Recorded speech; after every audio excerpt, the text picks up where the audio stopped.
এটার জন্য আমরা রামগতি কমলনগরে বাঁচাতে পারি না। এখানে প্রতিদিন মানুষ এখনো এই যে ৩২০০ কোটি টাকার প্রজেক্ট, আজকে প্রায় ১৮-১৯ বছর, কিন্তু এই প্রজেক্টেরও তো আমরা এখনো ৩০% কাজ করতে পারি না।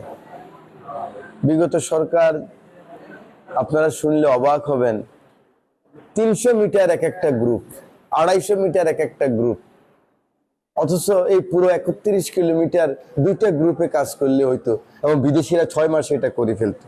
একটা চাইনিজ কোম্পানি নিয়ে আসলে, একটা সিঙ্গাপুরিয়ান ফিলিপিনি কোম্পানি নিয়ে আসলে, এটা একটা টাকা ভাগ করা হবে, টেন্ডারবাজি হবে, এই কারণে এই কাজগুলি করা হয়েছে। তো এগুলি সমালোচনা করে লাভ নাই। আমরা এখন চেষ্টা করতেছি এই কাজটুকু শেষ করার জন্য। অনেক কন্ট্রাক্টর আবার এখানে পালিয়েও গেছে।